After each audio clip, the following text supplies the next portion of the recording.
જો વાત કરવામાં આવે કેનેડાની તો કેનેડામાં સૌથી વધારે ગુજરાતીઓને કોઈ હેરાન કરતું હોય તો તેમાં સૌથી અવ્વલ નામ આવે છે ખાલિસ્તાનીઓનું। અને અત્યારે હાલ કેનેડામાં જાણે ખાલિસ્તાનીઓનો પ્રભાવ વધી ગયો હોય એવા પણ અનેક દ્રશ્યો સામે આવ્યા છે।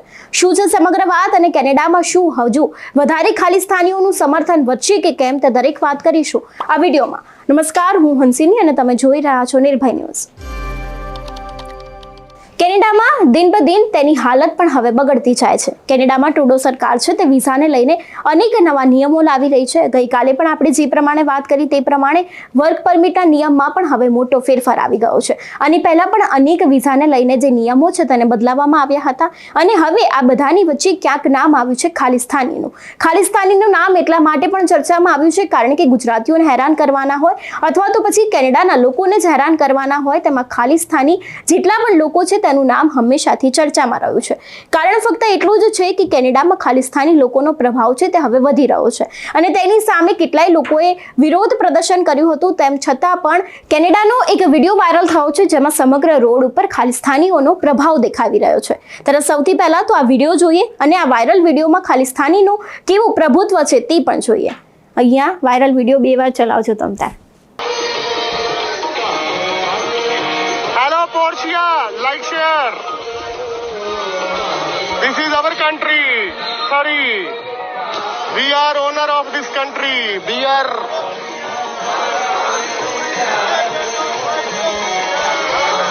Khalistan. This is our country. You are from Europe. We are owner of this country. Go back to Europe. Go back to England. Deport our England people. You go back to Europe. You are not Canadian. We are Canadian. This is our country. You are invaders. We are native Indian. You go back. Go back. You white people, go back to your Europe. Go back to your England. We are owner of this country, you white people. This is our country.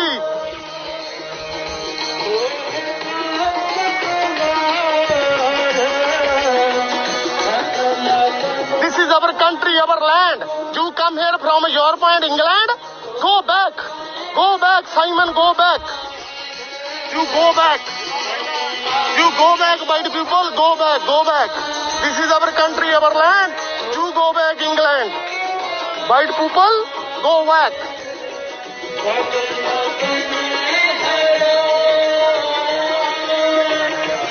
કેનેડામાં રહેતા ગુજરાતીઓની અત્યારે હાલ પરિસ્થિતિની વાત કરવામાં આવે તો અત્યારે હાલ તેમની પરિસ્થિતિ વધારે ને વધારે ખરાબ બની છે।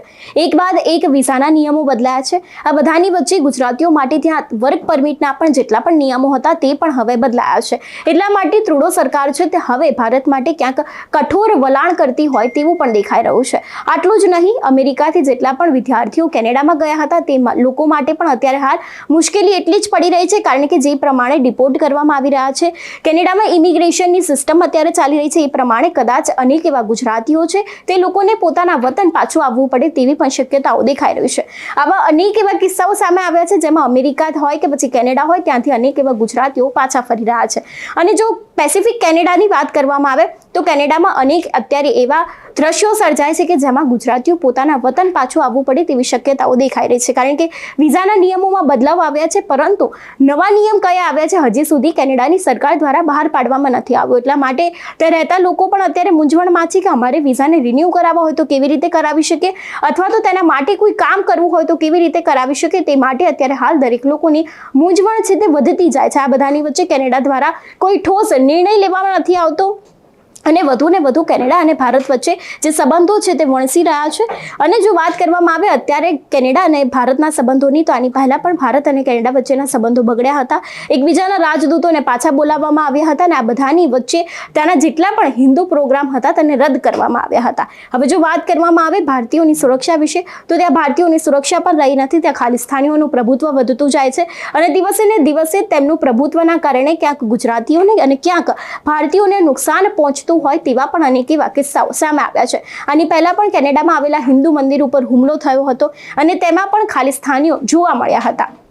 એટલે હવે એવું પણ સામે આવી રહ્યું છે કે ભારતથી તેમને સમર્થન આપવામાં આવે છે અથવા તો પછી કેનેડાના લોકો જ તેને સમર્થન આપે છે, તે હવે આગામી સમયમાં ખબર પડશે. પરંતુ અત્યારે હાલ રિપોર્ટ પ્રમાણે જો વાત કરવામાં આવે તો અત્યારે કેનેડા જવું થોડું યોગ્ય નથી. જેટલા પણ વિદ્યાર્થીઓ અત્યારે કેનેડા જાય છે તે લોકોને રોકાવું જોઈએ તેવું પણ એક્સપર્ટ હેમંતો શાહે મારી સાથે વાત કરતા કહ્યું હતું ને તે પ્રમાણે તેમણે જણાવ્યું હતું કે અત્યારે હાલ કેનેડા જવામાં વિલંબ કરવો ખૂબ જ જરૂરી છે, કારણ કે એક બાદ એક કેનેડામાં લોકોની વસ્તી વધતી જાય છે અને તેને જે કારણે ક્યાંક આવી જ રીતે વિદ્યાર્થીઓને ભોગવવાનો વારો આવે છે.